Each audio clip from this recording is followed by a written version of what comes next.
putting sanctions on Ben Gvir and Smotrich, who are undoubtedly unsavory characters in the Netanyahu government. They are appointed by Benjamin Netanyahu. They maintain a place in the cabinet at his pleasure. So sanctioning those two is a rather empty gesture when it's the Netanyahu government that put them in place, that clearly approve of the policies they're doing in the West Bank, in particular, where there's ongoing ethnic cleansing.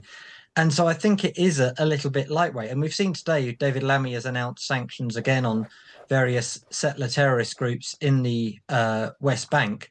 Again, these are people that are being emboldened by the Netanyahu government, that are being backed up by the Israeli Defense Force. There's an ongoing occupation. Their whole presence in the West Bank is illegal under international law. And we're talking about some minor sanctions on some minor players.